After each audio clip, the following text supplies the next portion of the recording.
अस्सलामुअलैकुम। फिर आवाज आ रही हो तो बताइए। यस सर, आ रही है। Yes sir. क्लियर है आवाज? Yes yes yes sir, sir. Clear sir, clear. ठीक है, स्लाइड सही।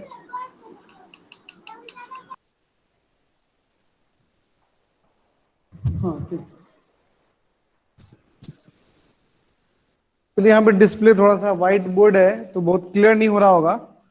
अगर ये ब्लैक बोर्ड होता या फिर कुछ फ्लड होता तो और बेहतर आता।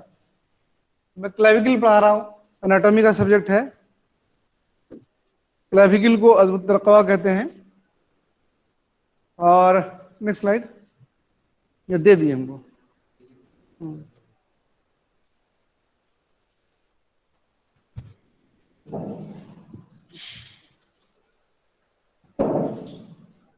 ठीक है,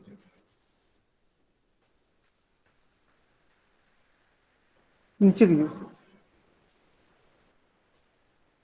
अच्छा, यहाँ से है क्या? यहाँ से, हाँ, ठीक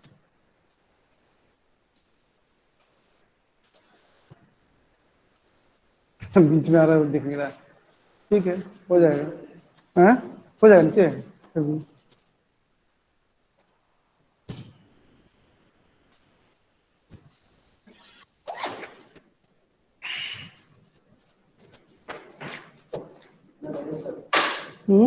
हाँ हाँ, ठीक है। ठीक है, क्लियर भी है। हाँ ठीक है, हो जाएगा, हो जाएगा। चलिए, क्लेविकल के बारे में पढ़ते हैं। क्लेविकल को उर्दू में हम लोग अज़मुत रक़वा कहते हैं। इसके बारे में लिखा है कि it connects sternum and scapula. Sternum एक बोन है जो हमारे बिल्कुल मिड में होता है, थोरेसिक रीजन में। और स्केपुला जो हमारे शोल्डर का बोन है। इस दोनों बोन के को कनेक्ट करने का जो जरिया है वो अज़मुत रक़वा है या क्लेविकल है। स्टर्नम के मेनुब्रियम से लगता है। स्टर्नम आप पढ़ेंगे तो वहां पर बताया जाएगा कि स्टर्नम के जो 3 पार्ट है, ऊपर वाला मेनुब्रियम है, बॉडी है, फिर नीचे का क्वाड पार्ट है, फिर स्केपुला के एक्रोमियन से लगता है। जिस एंड में मतलब के वहां पर एक अग्रोमिन प्रोसेस होता है, उससे वो लगता है। तो ये दो बोन यानी स्टर्नम के मेनुब्रियम से और स्केपुला के एक्रोमियन प्रोसेस से जाकर के लगता है, कनेक्ट करता है। और ये लॉन्ग बोन की कैटेगरी में आता है। लॉन्ग बोन किसको बोलते हैं? जिसमें 2 एंड हो और एक शाफ्ट हो। हर वो बोन जिसमें 2 एंड हो एक शाफ्ट हो उसको लॉन्ग बोन की कैटेगरी में रखते हैं। इसको कॉलर बोन भी कहते हैं। कॉलर बोन क्यों कहते हैं? क्योंकि बिल्कुल ये कॉलर के पास होता है, हमारे दोनों तरफ है। तो कॉलर बोन भी कहते हैं। It is also called beauty bone. इसको ब्यूटी बोन के नाम से भी जानते हैं। It has slight S shape curve. जब इसको आप देखेंगे तो कुछ एस शेप के जैसा दिखाई देगा। बहुत ये स्ट्रेट नहीं है, थोड़ा सा कर्व है। आगे भी सामने मतलब के मिडिल एंड में भी कर्व है और लेटर एंड में भी ये थोड़ा कर्व है। इसीलिए इसको हम लिखते हैं कि ये एस शेप का हुआ करता है। इसकी कुछ ये पिक्चर यहाँ पे मैंने दिखाई है क्लेविकल को। यहाँ पे आप देख सकते हैं, ये क्लेविकल है और यहाँ पे भी दिखाया गया है। ये कॉलर बोन या ब्यूटी बोन भी कहते हैं इसको। इसकी कुछ पिक्युलरिटीज है। आमतौर से जो दूसरे बोन से मतलब क्या खुसूसियत इसमें पाई जाती है वो यहाँ पे बताया गया। 7 इंपॉर्टेंट पॉइंट्स हैं जो कि स्पेशली इसमें पाया जाता है। First bone to be ossified in the body. ये पहला बोन है जो बॉडी में सबसे पहले ओसिफिकेशन शुरू होता है। कब शुरू होता है? 5th to 6th week of intrauterine life. Intrauterine life के 5वें से 6ठे हफ्ते में क्लेविकल का ऑसिफिकेशन शुरू हो जाता है। ये यानी ये अकेला बोन है या पहला बोन है जिसका ऑसिफिकेशन सबसे पहले शुरू होता है। इसके बाद ही दूसरे बोन का ऑसिफिकेशन शुरू होता है। कब होता है वो बता रहा है कि 5वें से 6ठे हफ्ते में ही, इंट्रायूट्राइन लाइफ के 5वें से 6ठे हफ्ते में ही इसका ऑसिफिकेशन शुरू हो जाता है। दूसरी पिक्युलरिटीज क्या है? Only long bone which ossify with 2 primary centre. लिख रहा है ये अकेला बोन है जो अकेला लॉन्ग बोन है। दूसरे बोन में तो और भी मिलते हैं, लेकिन लॉन्ग बोन में अकेला है जिसमें ऑसिफिकेशन जो है वो 2 अलग अलग प्राइमरी सेंटर से शुरू होता है। सब क्यूटेनियस है। अमोन बोन जो है वो डीप सीटेड है या मसल्स के अंदर पाया जाता है, लेकिन इसके बारे में लिखा है कि ये सबक्यूटेनियस पाया जाता है थ्रू आउट। हमारी और भी बोन है, जैसे टिबिया है वो भी सबक्यूटेनियस है, लेकिन उसका ऊपर का पार्ट तो है सबक्यूटेनियस, लेकिन नीचे जाएंगे तो फिर वो मसल के अंदर चला जाता है। हमारे अल्ना यहाँ भी ये भी सबक्यूटेनियस है, लेकिन ये फिर अंदर जाके डीप सीटेड हो जाता है। रेडियस का भी कुछ पार्ट है सबक्यूटेनियस, लेकिन फिर अंदर में डीप सीटेड हो जाता है। लेकिन ये जो है थ्रू आउट आप देखेंगे एक लेटरल लिन से लेके मीडियल लिन तक ये सबक्यूटेनियस ही पाया जाता है।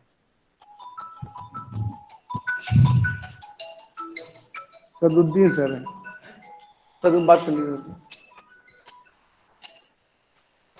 No medullary cavity, long bone में मेडुलरी कैविटी पाई जाती है, लेकिन इस वाले लॉन्ग बोन में मेडुलरी कैविटी नहीं पाई जाती है।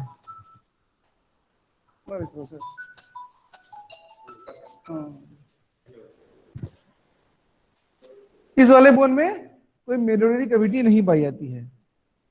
उसके बाद है हॉरिजॉन्टली प्लेस्ड लॉन्ग बोन, अमूमन स्ट्रेट है, वर्टिकल है, डाउनवर्ड होता है, ऊपर से नीचे लंबाई में होता है। लेकिन ये अकेला लॉन्ग बोन है जो हॉरिजॉन्टल पाया जाता है, यानी इस तरह से रहता है, लाइंग पोजीशन में रहता है। ठीक है। छठा पॉइंट है यूजुअली पार्ट्स बाय नर्व, आमतौर से करा कि इससे एक नर्व जो है वो पार्ट्स करता है, किसी बोन से नर्व पार्ट्स नहीं करता। इस बोन से यूजुअली का मतलब हर बोन में नहीं रहता, किसी किसी में नहीं भी रहता है, लेकिन आमतौर से नर्व पास करता है। मेम्ब्रेनस ओसिफिकेशन होता है इसका, ये भी इसकी प्यूरिटीज है कि इस बोन में जो ओसिफिकेशन होता है वो मेम्ब्रेनस टाइप का होता है। मीडियल और कार्टिलेजिनस भी होता है, लेकिन कार्टिलेजिनस जो है वो सिर्फ मीडियल एंड में होता है, बाकी थ्रू आउट जो है उसका ओसिफिकेशन मीडियल साइड में होता है। नेक्स्ट स्लाइड में दिखाया है एनाटॉमिकल पोजीशन, कैसे हम इसको रखेंगे, इस बोन को कैसे रखेंगे। उससे पहले मैं बता दूं, मेरा नाम मोहम्मद शफात करीम है और मैं हफ्ते में इंशाल्लाह एक क्लास लूंगा आपका एनाटॉमी का। वैसे तो मैं ईएनटी का टीचर हूँ। चलिए पोजीशन बताना है कि एनाटॉमिकल पोजीशन क्या है या और साइड डिटर्मिनेशन कैसे करते हैं। साइड डिटर्मिनेशन क्यों इंपॉर्टेंट है? जब भी बोन आप हाथ में लेते हैं तो अगर वो सिंगल हो तब कोई टेंशन नहीं है कि उसका बोन साइड का कोई मामला नहीं रहता, क्योंकि एक बोन है, दाहिने हो बाएं हो का कोई मामला नहीं है। लेकिन जब दो बोन हो एक बॉडी में, सेम बोन दोनों तरफ पाया जाता हो, राइट साइड भी पाया जाता हो, लेफ्ट साइड भी पाया जाता हो, तब उसका साइड डिटर्मिनेशन का भी मामला होता है कि हमको ये क्लियर करना ये बोन राइट साइड का है कि लेफ्ट साइड का है। उसके अलावा उसका पोजीशन क्या है, कैसे उसको रखा जाए। तो अगर आप उसको सही से रखना सीख जाएंगे तो उसका साइड डिटर्मिनेशन भी समझ जाएंगे। ठीक है। तो रखने का तरीका क्या है?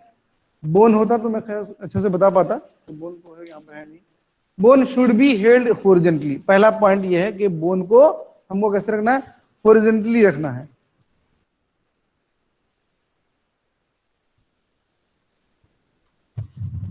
इतना भी चाहिए, कौन लड़का सब है?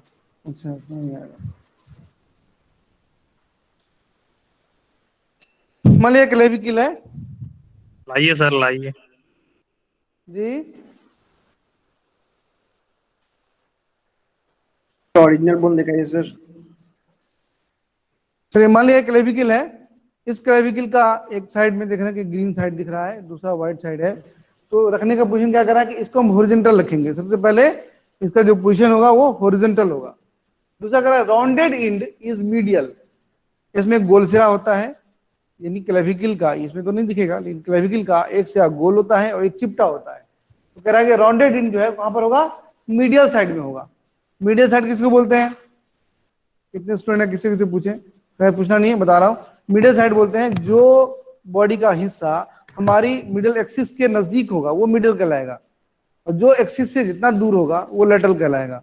लेटरल और मिडियल ऑलवेज कंपेरेटिव है। अगर हम हाथ को फैला दें तो इसका ये पार्ट इसके बनस्पत में ये लेटरल है और ये मिडियल है, लेकिन ये इसके कंपेरिजन में ये वाला मिडियल है और ये लेटरल कहलाएगा। ठीक है। तो यहाँ पे कह रहा है कि जो एक्सिस के बिल्कुल नजदीक है ये मिडिल साइड है, मान लिया कि ये मिडिल साइड है, तो एक साइड जो है वो राउंडेड है और दूसरा साइड जो है वो फ्लैटेंड है। तो राउंडेड कौन वाला है? मिडियल साइड वाला, यानी जो बिल्कुल स्टर्नम से लगा हुआ है वो राउंडेड इन है, और जो एक्रोमियन से लगा हुआ है स्कैपुला के वो फ्लैट होता है, चिपटा होता है। यहाँ पे देखिए पिक्चर में दिखाया गया है, अगर साफ दिख रहा हो तो ये वाला जो इंड है ये कुछ राउंड दिखाई दे रहा है, और ये वाला बहुत क्लियर नहीं है, नीचे में थोड़ा सा क्लियर दिख रहा है। ये एक्सटर्नल इंड है और ये राउंडेड होता है, और ये वाला चिपटा होता है, ठीक है, फ्लैट इंड होता है। नेक्स्ट पॉइंट लिख रहा है, अगर पहला पॉइंट ये हुआ कि हमने इसको हॉरिजॉन्टल रखा, दूसरा पॉइंट ये हुआ कि गोल वाले पार्ट को अंदर की तरफ रखा और चिपटे पार्ट को बाहर की तरफ रखा। तीसरा पॉइंट है कि मीडियल 2/3, यानी जिसको हमने अंदर की तरफ रखा है, मान लीजिए गोल वाले को हमने अंदर की तरफ रखा है, तो इसका मीडियल 2/3 इतना हिस्सा लिख रहा है कि शाफ्ट का will be convex in front, ये आगे से कन्वेक्स होगा। जब हम आगे से उसको देखेंगे तो हिस्सा ये आगे से कन्वेक्स होगा, लेकिन लैटरल 1/3 कनकेविटी इन फ्रंट, लेकिन जो हम लेटरल साइड में देखेंगे 1/3 में, इसमें आगे से ये कनकेव होगा, ये कन्वेक्स नहीं होगा। यहाँ पर जो पूरा शाफ्ट है, इसमें हमने एक बांटा कि एक हॉरिजॉन्टल रखा जाता है, दूसरा ये बांटा कि ये जो मिडिल इंड है ये गोल होता है, लेटरल इंड है ये फ्लैट होता है। सेकंड पॉइंट हो गया। तीसरा इंपॉर्टेंट पॉइंट है कि इसका जो 2/3 है, मिडिल 2/3 है, ये आगे से कन्वेक्स होता है, और लेटरल 1/3 है ये आगे से कनकेव होता है। अगर हम इतना पोजिशन कर लेंगे तो इसको अच्छे से हम समझ सकते हैं कि ये मतलब कि राइट साइड वाला कौन होगा, लेफ्ट साइड वाला कौन होगा। इसके बाद अगला पॉइंट कह रहा है कि मिडिल ऑफ द सरफेस, यानी इस सरफेस के मिडिल में presenting a groove is inferior, जो सरफेस पर एक ग्रूव पाया जाता है, उसको हम लोग देखेंगे ग्रूव कहां पर है। उस ग्रूव को कहां रखना है, इंफीरियर सरफेस, उसको हम नीचे की तरफ रखना है बिल्कुल। एंड ऑल्सो प्रेजेंट अ ट्यूबरकिल, जिसको हम लोग कुनवाइट ट्यूबरकिल कहते हैं, इन लैटरल 1/3, और साइड में लैटरल 1/3 में हमको एक ट्यूबरकिल भी पाया जाएगा जिसको कुनवाइट ट्यूबरकिल के नाम से जानते हैं। तो ये 4 पॉइंट अगर आप जहन में रखेंगे, बोन को लेकर के उसको पोजीशन करेंगे, तब इस तरह से रखने पर आपका जो बोन का पोजीशन है उसमें लिख रहा है कि after holding the proper position the flat end, जिस तरफ चिपटा इंड होगा वही साइड का वो बोन होगा। अगर चिपटा इंड आपको दाहिने तरफ दिख रहा है तो ये बोन दाहिने तरफ का होगा, अगर चिपटा इंड बाएं तरफ दिख रहा है तो ये बोन बाएं तरफ का होगा। तो हमको ये पोजीशन करने के लिए 4 पॉइंट इंपॉर्टेंट है। 4 पॉइंट अगर आपने सही से देखा है या बोन को उस पोजीशन के अकॉर्डिंग रखा है, तो आपका बोन एक तो एनाटॉमिकल पोजीशन में रहेगा, दूसरा उसको वो साइड भी बता देगा कि वो बोन किस साइड का है। फिर से याद रख लीजिए, पहला इसको हॉरिजॉन्टल रखना है, दूसरा कि राउंडेड इंड को मिडिल साइड में रखना है और चिपटे इंड को बाहर रखना है, तीसरा पॉइंट के मिडिल 2/3 हिस्से को आगे से कन्वेक्स होना चाहिए, ऐसे रखना है, और लेटरल 1/3 को आगे से कनकेव होना चाहिए, ऐसे रखना है। और चौथा इंपॉर्टेंट पॉइंट, जो ग्रूव होगा, अगर सरफेस पर कहीं पे ग्रूव दिख रहा है तो उसको हमको नीचे के साइड में रख देना है। अगर नीचे के साइड में रखेंगे तो एक और ट्यूबरकिल पाया जाता है जो कुनवाइट ट्यूबरकिल होता है, जो कि लेटरल 1/3 में पाया जाएगा, वो भी इंफीरियर हो जाएगा। इस तरह से रखने पर जो चिपटा इंड जिस तरफ होगा ये बोन उसी साइड का होगा। ठीक है। Next, parts of the clavicle. Clavicle के कितने पार्ट्स हैं? सबसे पहले इसमें हम लोग देखते हैं कि क्लेविकल में 2 चीज है इंपॉर्टेंट है, एक तो है कि इंड है और दूसरा शैफ्ट है। हमने जो पूरे क्लेविकल को बांटा है आपकी किताब ने, उसमें क्लेविकल को 2 पार्ट में बांटा है, एक इंड है और दूसरा शैफ्ट है। तो इंड का ये मतलब कि अगर क्लेविकल है तो ये एक इंड ये हो गया, दूसरा इंड ये हो गया, उसके बीच जितना हिस्सा है वो सारा शैफ्ट कहलाएगा। तो मोटे तौर पर क्लेविकल को 2 पार्ट में बांटा है, एक तो इंड में, दूसरा शैफ्ट में। अब फिर हम अलग अलग बांटते हैं। जो इंड है वो 2 हो सकता है, एक लैटरल इंड हो सकता है और एक मीडियल इंड हो सकता है। जो लैटरल इंड है उसको हम लोग एक्रोमियल इंड भी बोलते हैं, जो मीडियल इंड है उसको हम लोग एक्सटर्नल इंड भी बोलते हैं। उसकी वजह क्या है वो शुरू में बता चुके हैं। क्योंकि लैटरल जो इंड है, लैटरल इंड हमारे एक्रोमियन प्रोसेस से लगता है, इसलिए उसको एक्रोमियल इंड बोलते हैं, और मीडियल इंड चूंकि एक्सटर्नल से लगता है इसलिए उसको एक्सटर्नल इंड बोलते हैं। अच्छा, शैफ्ट को भी हम लोग 2 पार्ट में बांटते हैं। शैफ्ट को मीडियल 2/3 में बांटते हैं और लेटरल 1/3 में। पूरे शैफ्ट को मीडियल 2/3 और लेटरल 1/3 में बांट करके पढ़ते हैं। हालांकि ये कोई बटा हुआ चीज बहुत अलग से नहीं है, कुछ तो पोजीशन है जो कि लास्ट क्लास में आपको समझ में आएगा, लेकिन इसको समझने के लिए, समझाने के लिए अलग से इसको फिर बांटा गया है, क्योंकि उसका जो पोजीशन है, लेटरल का पोजीशन अलग है और मिडिल का पोजीशन अलग है। वो आगे स्लाइड में आ रहा है, देखिए। नेक्स्ट क्या है? मिडिल में 4 सरफेस है। जो शाफ्ट का जो मिडिल पार्ट है उसमें 4 सरफेस पाए जा रहे हैं, सिर्फ सरफेसेस हैं। और शाफ्ट में के लेटरल 1/3 में बॉर्डर और सरफेस दोनों है, यानी इसमें सिर्फ सरफेस है, उसमें बॉर्डर और सरफेस दोनों पाया जाता है। फिर हम बांटते हैं शाफ्ट के इस पार्ट को, सरफेस को। सरफेस में देखिए 4 सरफेस है, अंटीरियर सरफेस है, पोस्टीरियर सरफेस है, सुपीरियर सरफेस है और इंफीरियर सरफेस है। फिर हम बॉर्डर को बांटेंगे तो बॉर्डर में 2 बॉर्डर है और 2 सरफेस है। फिर उसकी डिटेल देखते हैं। ये तो यहां तो खत्म हो गया इसका पार्ट, यानी शाफ्ट को हमने बांटा मिडिल 2/3 में और लेटरल 1/3 में। और फिर इस मिडिल 2/3 को देख रहे हैं कि इसमें है क्या, तो पाते हैं कि इसमें 4 सरफेसेस पाए जा रहे हैं। इस 4 सरफेस में कौन कौन से हैं? एक अंटीरियर सरफेस, अगर बोन को हमने ऐसे रखा है तो इसको सामने वाला अंटीरियर सरफेस, पीछे वाला पोस्टीरियर सरफेस, ऊपर वाला सुपीरियर सरफेस, नीचे वाला इंफीरियर सरफेस। तो ये 4 सरफेसेस हो गए। इसके बाद अगर हम लेटरल 1/3 को देखते हैं तो लेटरल 1/3 में पाया जाता है कि इसमें 2 बॉर्डर है और 2 सरफेस है। तो क्या है इसमें, कौन कौन से बॉर्डर है? बॉर्डर में 2 बॉर्डर है, एक है एंटीरियर बॉर्डर, मान लिया कि इसको ऐसे देखते हैं, ये एंटीरियर बॉर्डर और पीछे वाला पोस्टीरियर बॉर्डर। इस बॉर्डर की वजह से ऊपर में सरफेस बनता है और नीचे में सरफेस बनता है। तो ऊपर वाला सुपीरियर सरफेस और नीचे वाला इंफीरियर सरफेस। अब बात ये आती है कि इस तरफ बॉर्डर क्यों नहीं है और इस तरफ ही बॉर्डर क्यों है? आपने मतलब मिडिल 2/3 को सिर्फ सरफेस में बांटा है, जबकि इसको बॉर्डर और सरफेस में बांटा है। वजह ये है कि ये जो मिडिल 2/3 है ये ऑलमोस्ट क्वाड्री मतलब चौकोर टाइप का है, ऐसा गोल टाइप का है, ऐसा गोल है जिसमें शार्पनेस नहीं है, बॉर्डर टाइप का है नहीं। तो इसलिए एक अज्यूम कर लेते हैं कि ये सामने का सरफेस है, ऊपर का सरफेस है, यानी कोई डिमार्केशन लाइन उसमें नहीं है। लेकिन इस वाले में लेटरल 1/3 में चूंकि चिपटा है, शुरू में आपने देखा था चिपटा है, तो चिपटा होने की वजह से, चिपटा कब होगा? जब उसमें बॉर्डर दिखेगा, शार्पनेस होगी। तो इसमें शार्पनेस होने की वजह से इसमें बॉर्डर पाया जाता है। एक बॉर्डर है जिसको हम लोग सामने होता है तो अंटीरियर बॉर्डर और पीछे होता है तो पोस्टीरियर बॉर्डर, और दोनों बॉर्डर के बीच में ऊपर वाला सुपीरियर सरफेस और नीचे वाला इंफीरियर सरफेस होता है। तो ये पार्ट थे शाफ्ट के। बोलिए, कोई सवाल है?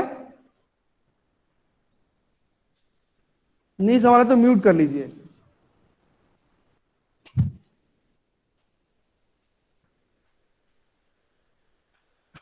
चलिए, ये इंड हो गया, ये शाफ्ट हो गया, ये इतने टोटल पार्ट है। अगर आपको क्लेविकल के बारे में कुछ भी नहीं याद है, मैटर कुछ नहीं पता, लेकिन अगर ये ग्राफ आपको याद है तो आप आसानी से एक पेज तो उस पर लिख सकते हैं।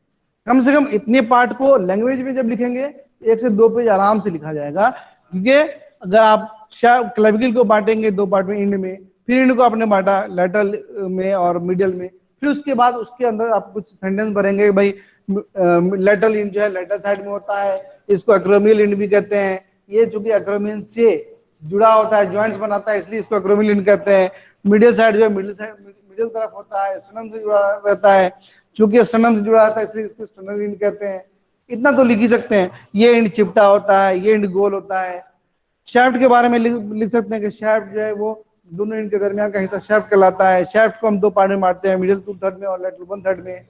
फिर मिडिल को कह सकते हैं कि इसमें 4 सरफेसेस होते हैं। लैंग्वेज में जब इसको आपको चेंज करना होगा, क्योंकि मैं इसको नोट्स की तरह लिखा नहीं रहा हूँ, इस क्लास में तो नहीं लिखा पा रहा हूँ, तो जब आप इसको लिखना चाहेंगे तो आसानी से इसको नोट्स बना सकते हैं। सिर्फ इतने पार्ट से आप अच्छे से नोट बना सकते हैं। हालांकि इसमें कुछ चीजें ऐसी हैं जो इसमें स्किप कर रही हैं, जैसे मसल्स का ओरिजिन या इंसर्शन वगैरह अभी नहीं बताया गया, वो डिटेल में इसके आएगा।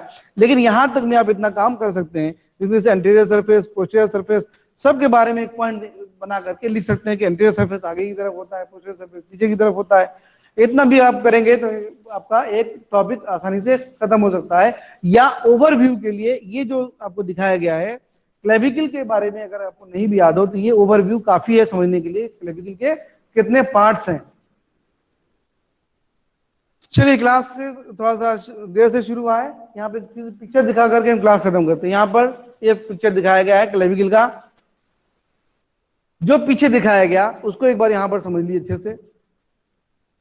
वो एक्सटर्नल इंड है उस साइड में, और एक्सटर्नल इंड को दिखाया गया है कि थोड़ा गोल टाइप का है या क्वाड्रेंगुलर है, इस साइड को जिसको एक्रोमियल इंड बोलते हैं, ये थोड़ा चिपटा है, थोड़ा फ्लैट है।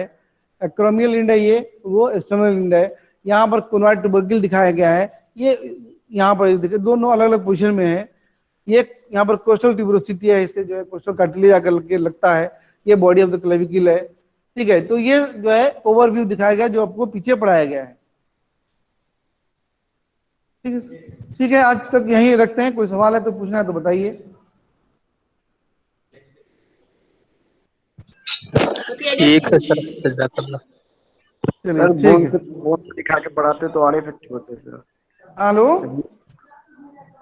सर रियल बोन से अगर पढ़ाते तो और इफेक्टिव होता सर।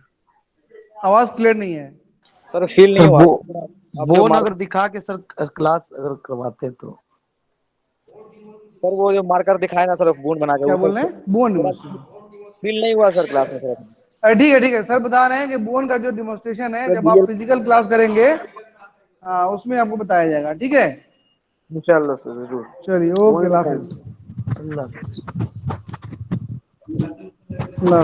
हाफिज सर। क्लेविकल दोबारा पढ़ा जाएगा? क्या पूछ रहे हैं?